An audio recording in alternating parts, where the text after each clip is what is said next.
추석 명절인데 고독 고속교회 예배하러 오신 여러분들을 주님의 이름으로 환영하고 축복합니다. 두세 사람이 내 이름으로 모인 곳에 나도 그들 중에 함께 있겠다. 오늘 주님이 이 예배 가운데 함께하여 주시고 주의 영이 시간 운행하고 있습니다. 하나님께서 여러분에게 큰 위로와 또 격려와 은혜를 부어주실 줄로 믿습니다. 지난 등록하신 분이 계신데 혹시 추석이라 오신 분이 계신가요? 김도연, 조승연? 오셨네요. 네네. 저는 안 오실 줄 알고 네 잘하셨습니다. 최지혜 안 오셨죠? 네. 김상미 왔어요? 이현석 형제예요? 네. 인도네시아에서 고독 코스키 예배하러 오셨습니다. 네네. 자, 그럼 우리 김도연, 조성현 부부 나오시면 제가 등록 선물 드리겠습니다.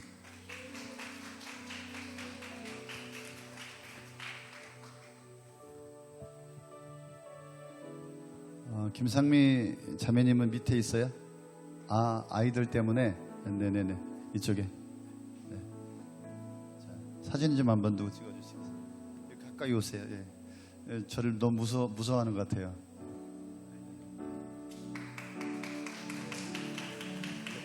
마스크 벗고 한 번만 사진 찍어주세요.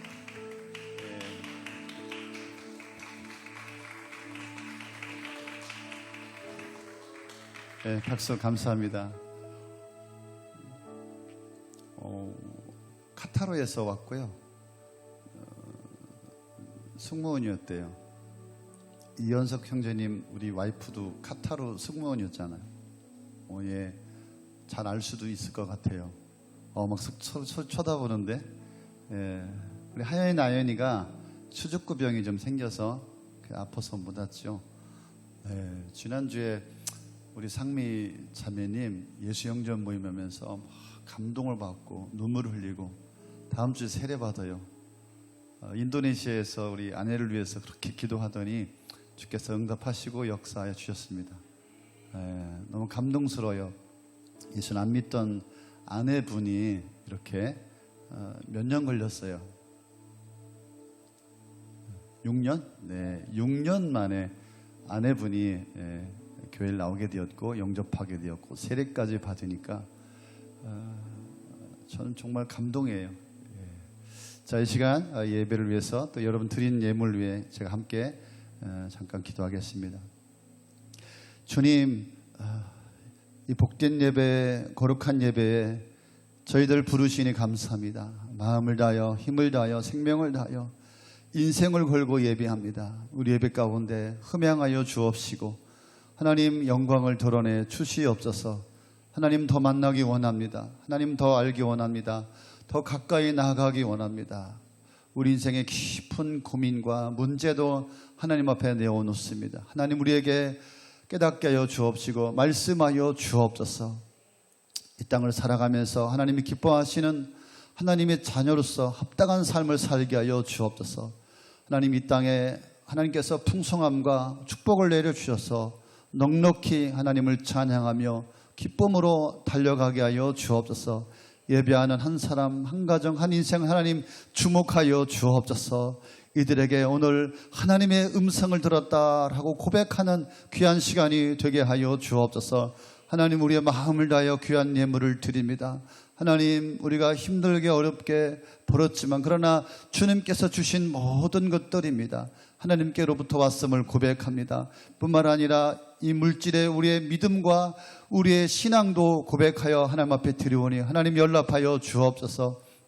물질이 없어서 고통받는 영혼이 없도록 하나님께서 보살펴 주시옵시고 하나님께서 베풀어 주시옵시고 넉넉히 하나님 나라 섬기며 하나님의 나라가 임하며 주의 몸된 교회에 충성하게 부족함이 없는 인생으로 하나님께서 인도하여 주옵소서.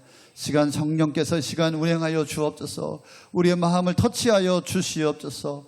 다시 한번 하나님의 말씀이 우리 가슴에 우리 인생에 들어오게 하여 주셔서 변화받은 삶을 살게 하여 주옵시고 확실한 삶을 살게 하여 주옵시고 승리하는 삶으로 우리를 인도하여 주옵소서. 예수님의 이름으로 기도하옵나이다. 아멘. 요즘에 저는 고독 신도시에서 서정천 요 밑에 달리기 하기가 너무 좋습니다. 그래서 항상 많은 사람들이 운동을 하는데 저는 2층에서 늘 쳐다만 보고 시름시름 몸이 아파 가고 그래서 달리기를 시작했습니다. 그래서 우리 은결이가 우리 딸이 저녁만 되면은 아빠 엄마 운동하러 가라고 계속 보채가지고 어쩔 수 없이 또 제가 나가가지고 집사람은 뒤에서 죽을 듯이 끌려서 따라오고 저도 열심히 뛰다 보니까 처음엔 힘들었는데 지금 한 3주쯤 됐는데 제가 또 뭐 잘하는 것은 뭐 많이 없는데 달리기는 또 제가 잘합니다. 3000m, 뭐 1000m, 100m 뛰면은 제가 젊었을 때부터 꼭 1등을 했거든요. 요즘에는 달리기 하면서 몸이 많이 좋아지게 되었습니다. 러너스 하이라고 하는 말이 있습니다. 러너스 하이란 달리기에 애호가들이 느낄 수 있는 도취감을 말합니다. 러너스 하이는 미국 심리학자 A.J. 맨델이 1979년에 발표한 논문에서 처음 사용된 용어입니다. 주변의 환경 자극에 의해서 그런 상태에서 운동했을 때 나타나는 신체적인 스트레스로 인해서 발생하는 행복감을 말합니다. 달리기를 한참 하다 보면은 막 숨이 막 차오르고 막 심장이 터질 것 같고 육체에 극도의 고통이 몰려올 때가 있습니다. 그때 정말 그만두고 싶고 멈춰 서고 싶지만은 그 순간을 뛰어넘으면 어느새 달리는 것이 편안해지고 자유해지고 이제 진짜 운동이 되는 것 같구나 그런 생각이 들 때가 있습니다. 그래서 러너스 하이를 경험하는 사람들은 그 겪은 행복감을 그 상태를 하늘을 나는 느낌과 같다. 또 꽃밭을 걷고 있는 기분이다라고 표현을 합니다. 특히 마라톤 선수들이 훈련할 때 극한의 고통을 넘어 35km 지점쯤 되면은 이 데드 포인트 4점을 경험하게 된다고 합니다. 심장이 터질 듯하고 정말 죽을 것 같은 그런 고통이 막 압박감이 몰려옵니다.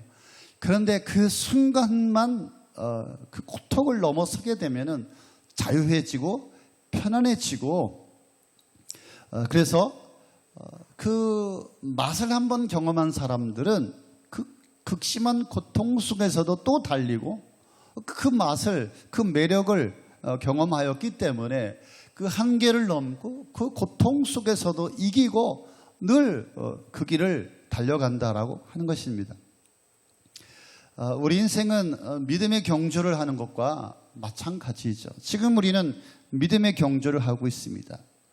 그래서 우리가 믿음의 경주의 인생을 살다 보면은 환경과 또 상황으로 인해서 인생의 문제로 숨이 차오르고 정말 심장이 터질 것 같은 또 인생의 무게로 극한 고통으로 무겁고 버거운 삶으로 러너스 하이를 경험할 때가 있습니다. 데드 포인트를 우리가 경험할 때가 있습니다. 그래서 모든 것들이 고통스러워서 포기하고 싶고 멈추고 싶고 그만두고 싶고 피하고 싶은 그런 순간이 우리가 걸어가는 인생의 길에 문득문득 존재하고 있습니다.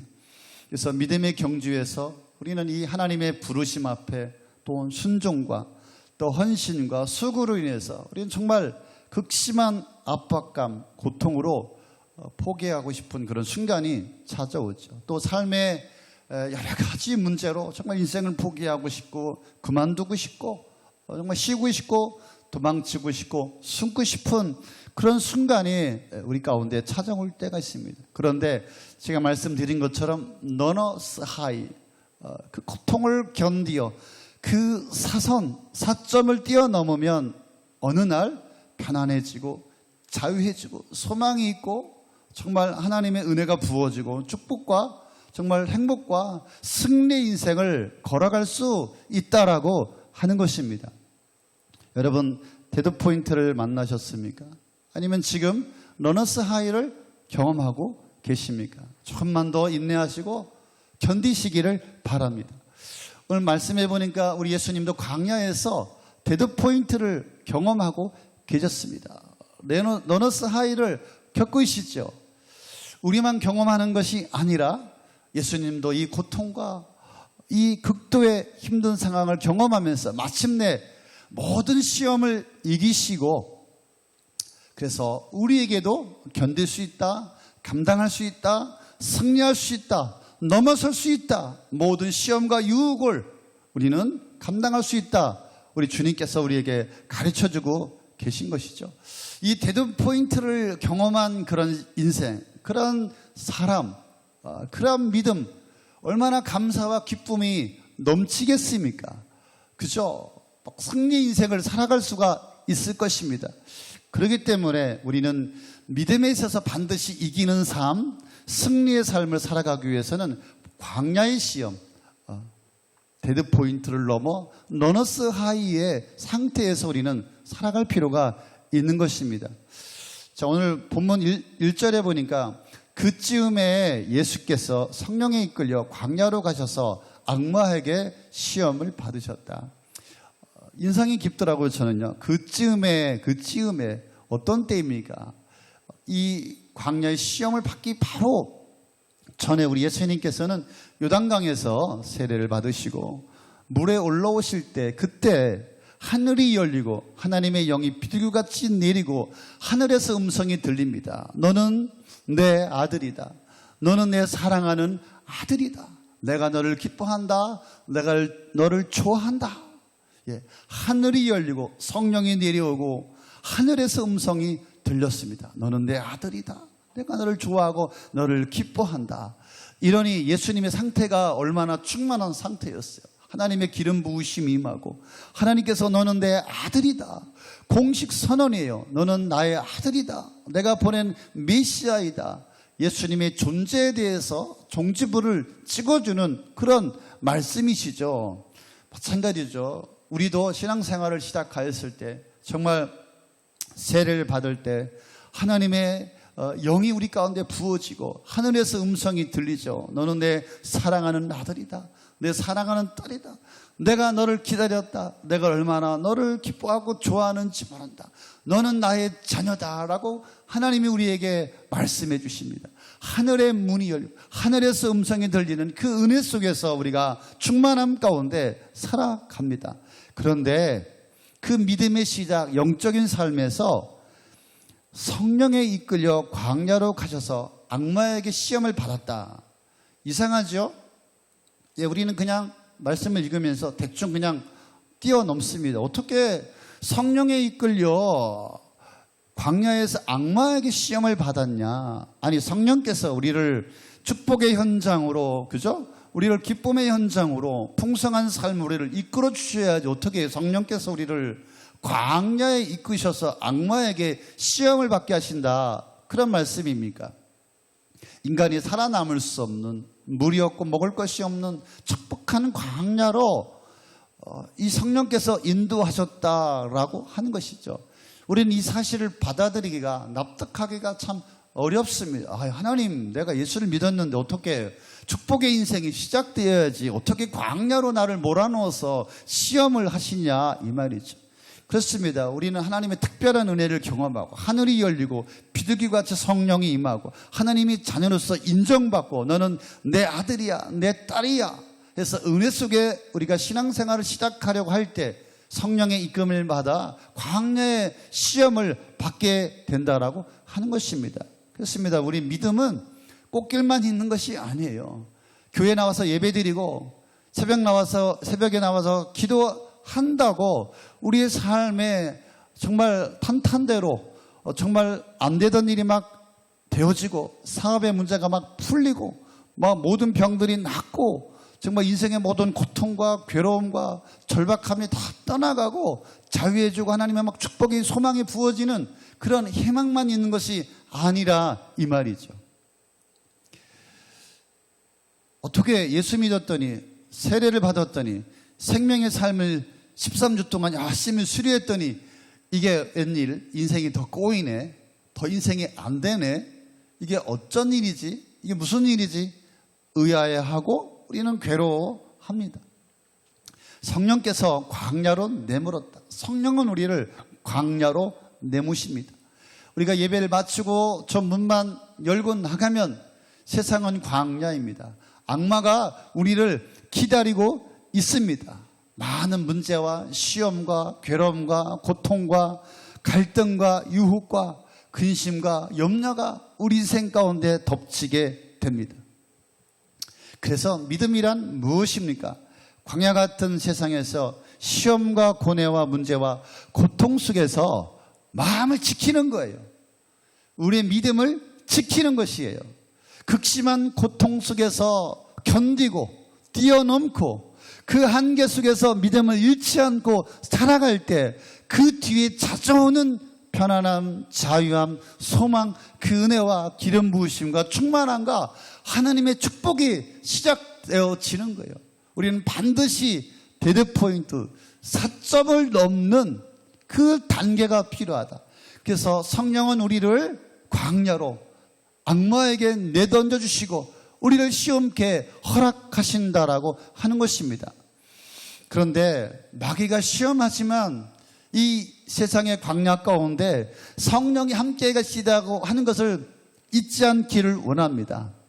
악마가 우리를 시험하는 것 같지만은 괴롭고 슬프고 고통당하지만은 그 현장 가운데는 엄연히 성령이 함께 계시고 성령이 지키시고 성령이 주목하시고 성령이 그곳에서도 개입하고 계시다라고 하는 것입니다. 그래서 삶의 광야 가운데 우리는 그 악한 사탄, 환경과 상황만을 바라보아서는 안 됩니다. 그 이면에는 성령이 나를 이 광야 가운데 이끌고 있구나라고 하는 것들을 우리가 기억해야 할 줄로 믿습니다. 그래서 혼자만 광야에 있는 것이 아니라 악마만 있는 것이 아니라 세상의 어려움만 내 눈앞에 있는 것이 아니라 성령께서 그 순간에도 함께 하시다. 내가 하나님을 영접하고 내 인생의 내 영에 그분을 초대하였을 때 하나님이 그곳에서도 있다라고 하는 것을 우리가 꼭 기억해야 할 줄로 믿습니다. 이제 예수님께서 이 데드포인트의 시험에 참가하시는데 첫 번째 광야의 유혹, 빵의 시험이죠. 빵의 시험이 2절 3절에 한번 읽어볼까요? 예수께서 밤낮 40일 금식하시니 시장하셨다. 그런데 시험하는 자가 와서 예수께 말하였다. 내가 하나님의 아들이거든 이 돌들에게 빵이 되라고 말해 보아라. 추석 명절에 갈비도 드시고 많이 드셨는데 먹는 거 여러분에게 말씀이 안 들릴 수도 있겠습니다. 저는 뭐 그렇게 명절을 그렇게 대단하게 크게 생각하지 않습니다. 어제 저희 라면 먹었어, 라면. 그래서 안 들릴 수도 있겠는데 너무 배불러가지고 예수님께서 혹독한 40일 동안에 먹지 못하고 줄이시고 금식하면서 기도하셨죠. 40일 동안 먹지 않고 기도할 때에 예수님의 영적 상태는 어땠을까요? 아마 최고의 상태였을 거예요. 성령의 충만하심과 기름 부으심과 하나님의 막 은혜가 부어져서 광야에 있었지만은 영적인 최적의 상태였을 것 같습니다. 그런데 아무리 영적인 최적의 상태, 기름 부으심과 성령의 충만함으로 예수님의 얼굴이 아마 정말 빛나셨을 것 같아요. 어제 달 보셨어요? 수십 년 만에 최고의 어제 한가위 달이었다고요. 달기 뛰면서 많은 사람들이 사진을 찍더라고요. 아마 오늘 본문의 예수님의 얼굴은 어제 그 달빛보다 더 밝은 그런 모습이셨을 것 같아요. 그런데 어때요? 우리 예수님도 완벽한 인간이신지라 줄이셨어요. 굶으셨어요. 우리와 동일하게 배가 고프셨다. 마귀는 이 사실을 귀신같이 알았어요. 왜? 귀신이니까. 영적으로 아무리 충만하고 은혜가 충만하고 40일 금식해도 우리는 인간이라 우리는 먹어야 된다라고 하는 거예요. 세상적인 육신의 피로가 반드시 채워져야 한다라고 하는 것입니다. 그래서 이 악마는, 마귀는 예수님을 시험합니다. 당신이 하나님의 아들이 아닙니까? 이 돌들을 명하여 떡이 되게 하여 보십시오. 데드포인트죠. 인간의 한계에 도전하고 있는 것이죠.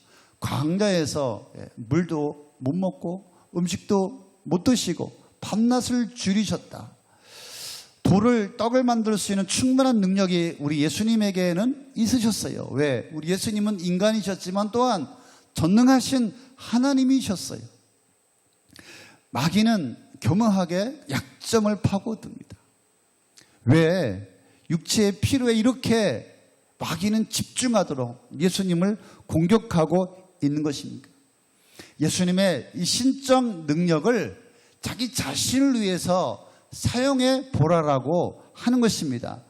너가 하나님의 아들이잖아. 하나님의 아들이니까 돌이 빵이 되게 할 수 있어. 빵을 먹어야지 빵이 되게 할 수 있어 라고 말하고 있습니다. 당연히 빵을 만들 수 있었지만은 예수님은 하나님의 아들이라고 하는 증거가 하나님의 능력을 나타내는 것이 하나님이라고 하나님의 능력을 나타내는 것이 목적이 아니라 하나님은 인간이시지만은 육체를 가지고 인간의 몸으로 이 땅에 와서 고난받으시고 회생하시고 피 흘려 죽으심으로 우리 인간을 위하여서 자기 자신의 몸을 내어줌으로 우리를 살리고 죄에서 깨끗해 하고 우리를 구원하고 우리에게 생명을 주고 우리를 하나님의 자녀 삼는 이 메시아의 목적이 예수님의 이 땅에 오신 이유라고 하는 것입니다. 사단은, 마귀는 하나님의 아들이기 때문에 그 능력으로 너가 하나님임을 증명해 보라고 하는 거예요. 교묘하게 사단은 하나님의 아들의 사역을 부인하도록 유도하는 것이죠.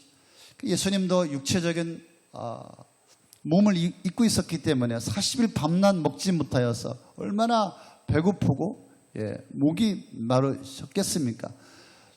돌을 빵을 만들 수 있는 능력이 있지만은 예수님은 이 신적 능력을 자신을 위해서 사용할 때 예수님이 이 땅에 오신 그 하나님의 사명을 잃어버리게 되는 것입니다.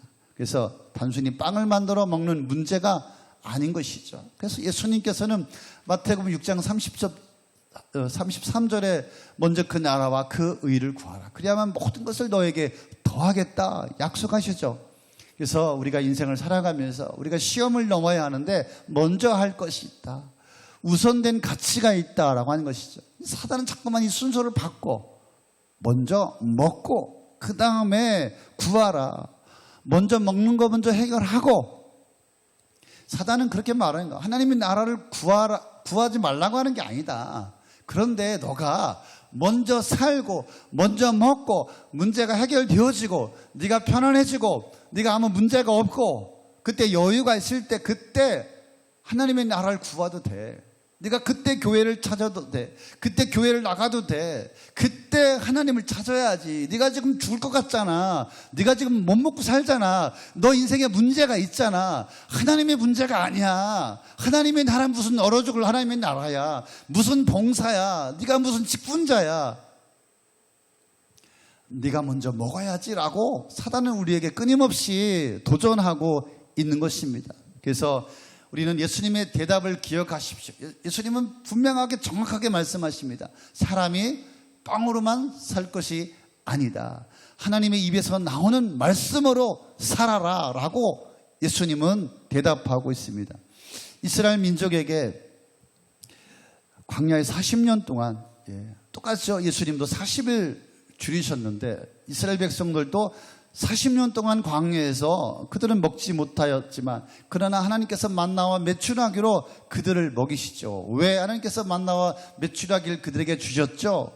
사람이 먹는 것으로만 살 수가 있는 것이 아니라 하나님의 입으로 나온 말씀으로 살아야 한다. 이것을 알려주시는 거예요. 내가 너희들을 40년 동안 먹였다. 광야에서 아무것도 없는 것 가운데 내가 너희를 공급한다 라고 이것을 그들에게 교훈해 주기 위한 것이었죠. 하나님을 말씀하는 거예요. 사람이 빵이 필요 없다. 오늘 말씀해 보니까 사람이 빵으로만 살 수가 없다. 하나님의 입으로 나오는 말씀으로 살아야 된다. 그러니까 빵으로만이라고 하잖아요. 우리에게는 빵이 필요해요. 하나님 우리의 모든 필요와 우리의 모든 것들을 채우시고 또 보살피시고 먹여주십니다. 그런데 우리는 인생의 순서를 반드시 기억해야 할 줄로 믿습니다. 우리가 계획적으로 살아야 돼요. 우리가 막 생각 없이 살면 안 됩니다. 그래서 우리는 늘 부족하기 때문에, 연약하기 때문에, 주님을 믿지 못하기 때문에 당장 내일이 먼저 해결되어야 한다 이거죠. 그런데 사단은 늘 그렇게 공격하죠. 배고프지? 먹어야지. 먹고 죽은 귀신은 때깔도 좋다. 너도 사람인데 일이 먼저 잘 돼야지. 정리가 돼야지. 그 다음에 하나님을 찾아야지. 네가 지금 교회 갈 때야. 네가 하나님 앞에 지금 예배할 때야. 그래서 우리가 하나님의 자녀가 되어지고 은혜받고 성령에 충만하고 이제부터 주님을 따라 살아가려 할 때 제일 먼저 찾아온 시험이 바로 빵의 시험, 먹는 시험이라고 하는 것입니다. 여기 보면 내가 만일 하나님의 아들이거든 정체성의 시험입니다.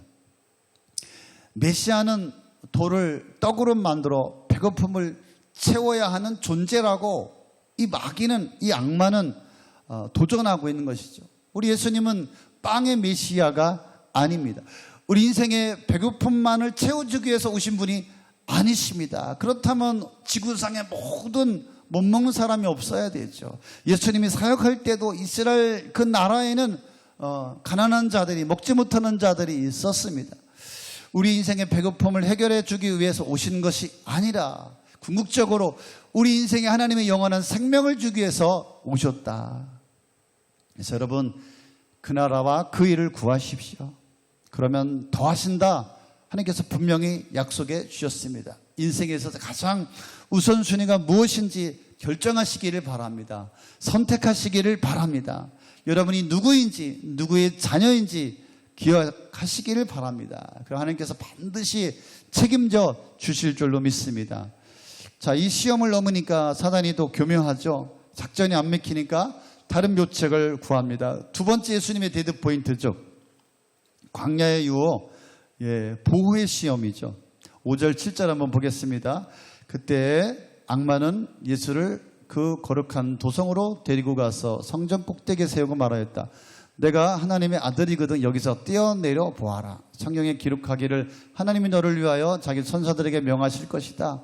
그리고 그들이 손으로 너를 떠받쳐서 너희 발이 돌에 부딪히지 않게 할 것이다 하였다. 시편 91편 11절 12절 말씀을 이 사단이 마귀가 인용을 합니다.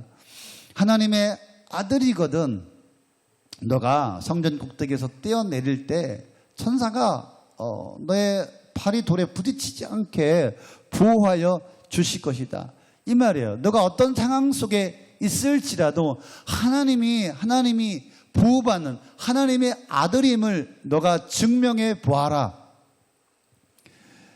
하나님이 아들이거든 땅에 부딪히지 않게 왜 꼭 확인을 해야 합니까?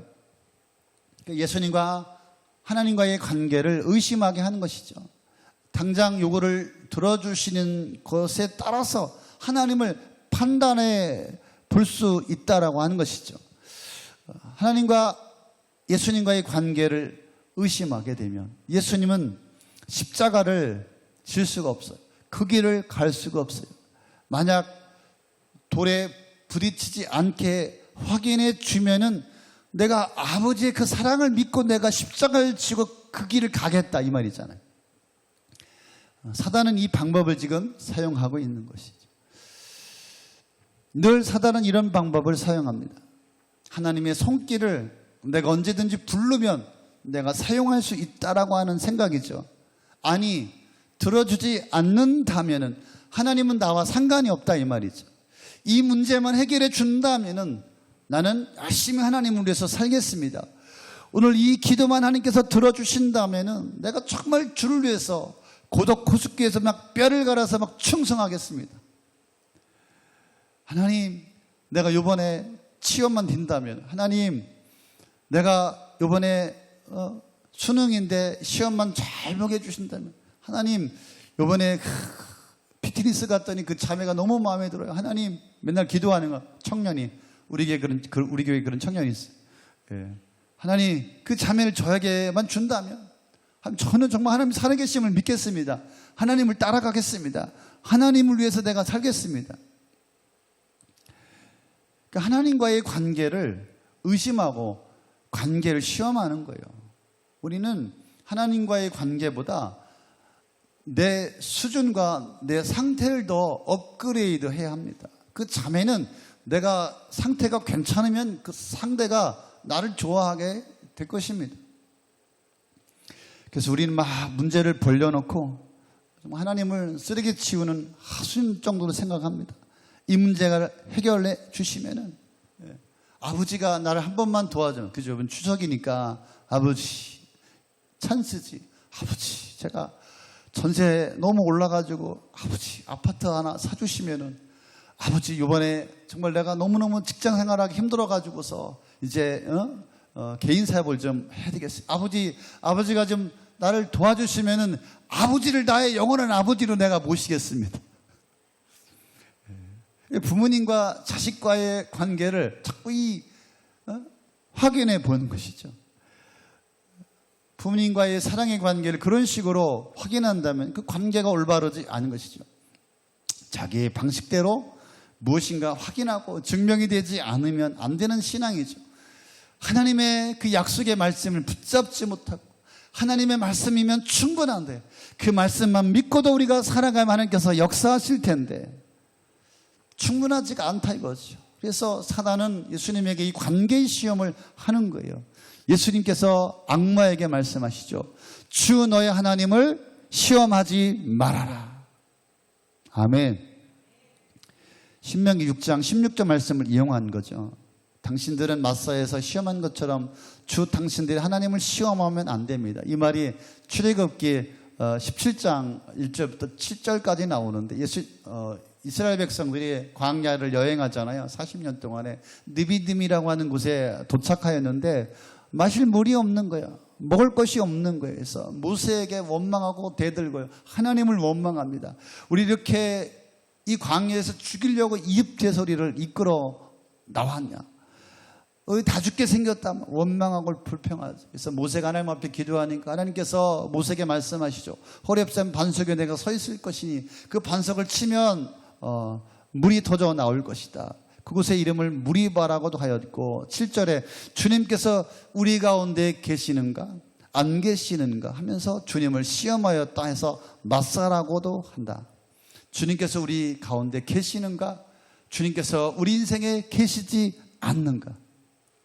나의 결핍으로, 나의 부족함으로 하나님이 계신지 안 계신지, 그래서 원망하고 불평하는 태도이죠.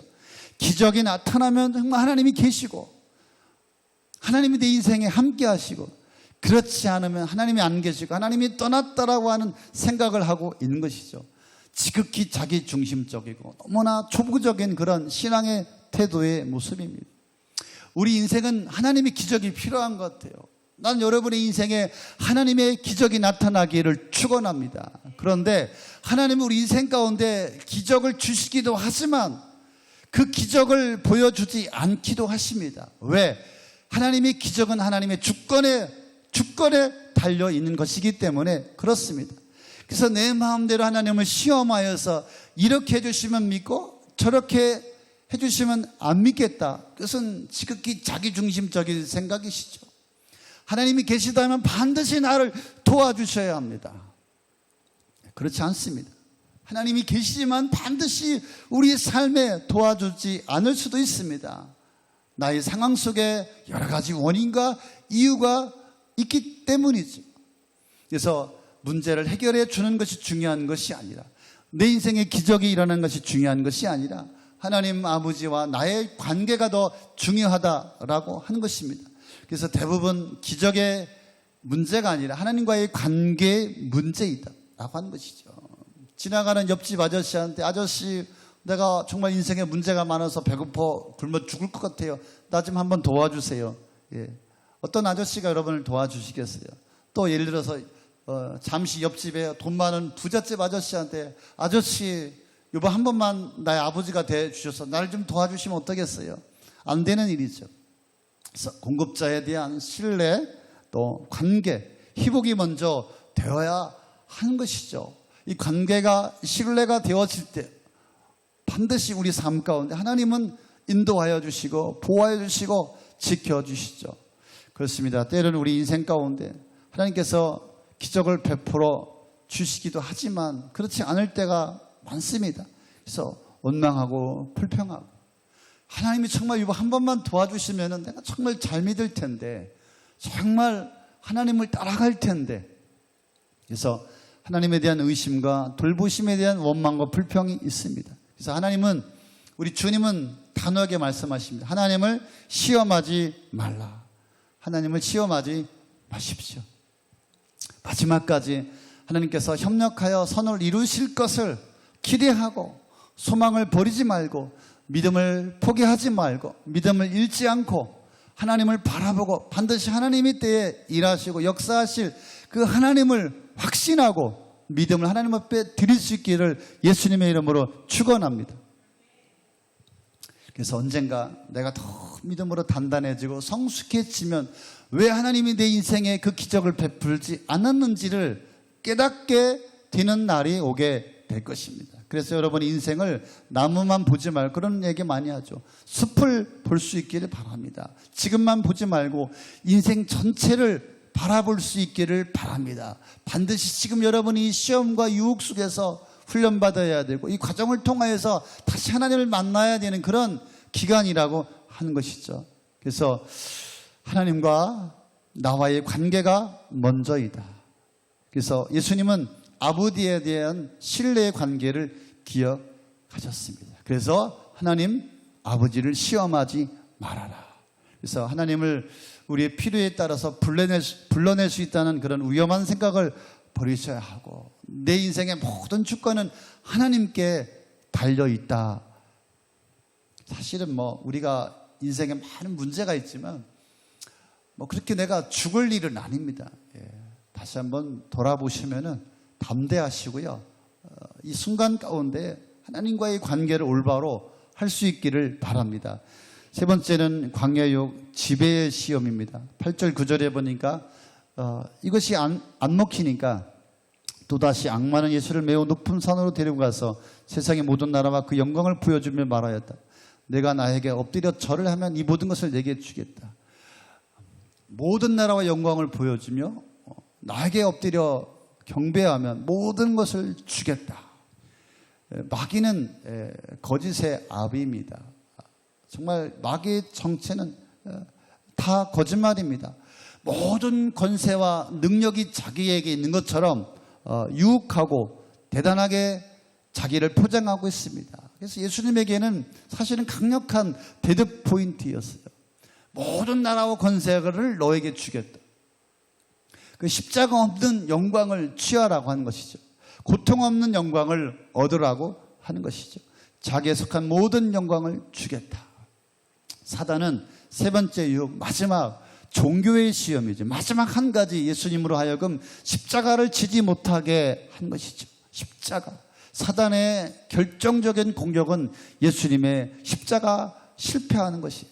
우리는 이 십자가를 통하여서 우리는 구원을 얻고 생명을 얻었고 나음을 이었고 새로운 인생을 살게 되었고 하나님의 자녀가 되었고 영원한 생명을 얻게 된 것이죠. 그래서 악마는 십자가의 사명을 맡고 있는 것입니다. 세상의 모든 영광을 줄 테니까 십자가는 지지 말아라. 십자가를 빼앗는 것이죠. 마찬가지죠. 우리 인생의 모든 세상의 영광을 주면서 너는 십자가 지지 말아라. 너의 인생에서 십자가를 치우라 라고 말씀하시는 것이죠. 말하고 있는 것이죠. 예.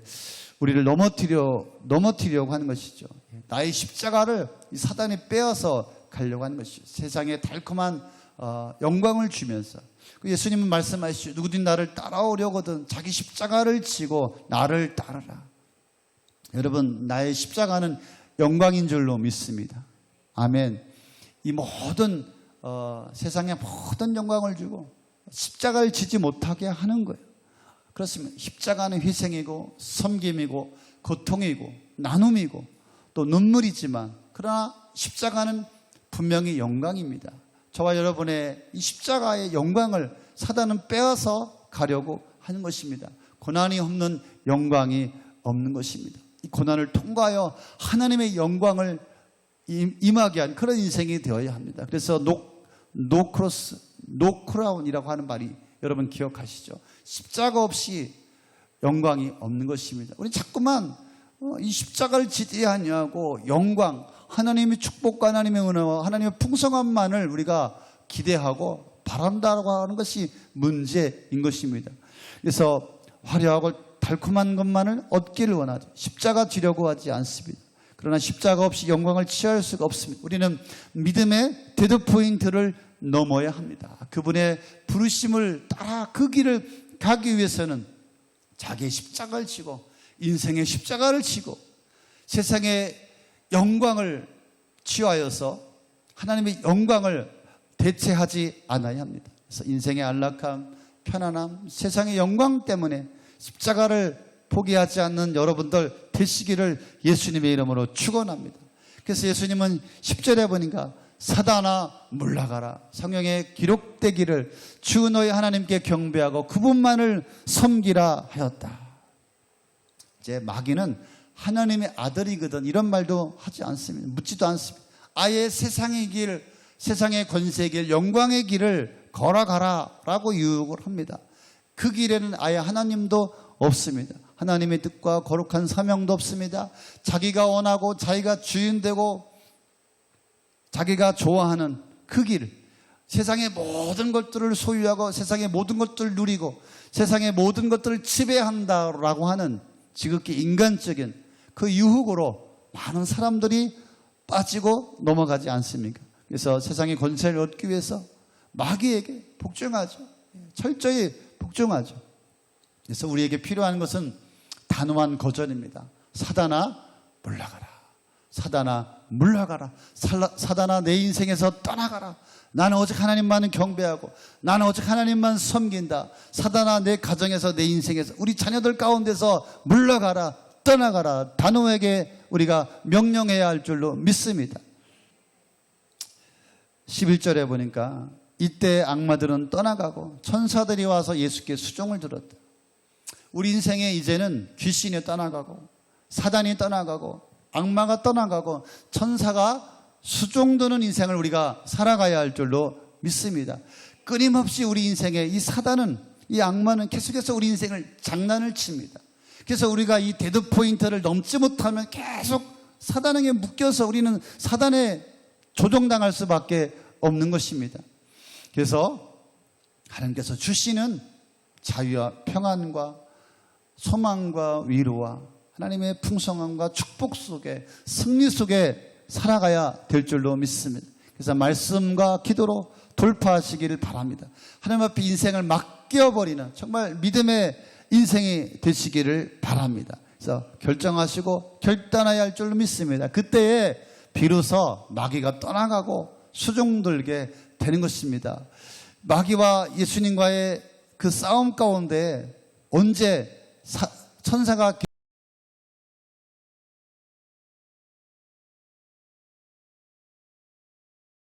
그 상태가 되었을 때 이제 사단은 떠나가고 천사가 함께합니다. 천사가 예수님께서 승리할 때까지 기다리는 것이죠. 천사가 도울 수가 없는 거예요. 믿음으로 승리할 때 그 순간에 천사가 와서 수종들게 되었다 이 말이죠. 그렇습니다. 말씀을 맺히겠습니다. 여러분 인생 가운데 데드포인트가 있습니다. 광야의 시험이 있습니다. 유혹이 있습니다. 우리는 늘 넘어지고 또 상하고 그 고통과 숨막히는 그 괴로움 속에서 우리는 넘어져 씨름을 합니다. 그런데 이 데드포인트를 넘어 너너스 하이, 정말 그 단계에 이르기를 바랍니다. 그것은 정말로 편안하며 자유하며 소망이요 풍성하며 축복이요. 그 너너 사이 속에서 예배하는 자들의 예배는 다를 것입니다. 그들의 인생은 기쁨과 감사요 충만하며 어떤 세상의 연단과 광야와 같은 이 세상 속에서 늘 승리하며 찬양하며 기뻐하며 살아가게 될 것입니다. 나는 우리 사랑하는 모든 성도들이 그러한 성도가 되어지시기를 축복합니다. 모든 광야의 시험을 이겨서 얼굴만 보면 알잖아요. 모든 시험을 이기고 고통과 괴로움과 정말 숨이 막히는 고통 가운데서도 모든 것을 승리하고 하나님 앞에 나와서 예배하고 섬기고 봉사하고 믿음으로 살아가는 그 인생, 하나님께서 그 인생 가운데 함께 하시죠. 그런 인생을 사용하시죠. 그런 인생에 더하시는 은혜와 축복이 있는 것이죠. 그런 모든 성도가 되시기를 예수님의 이름으로 축복합니다. 아멘.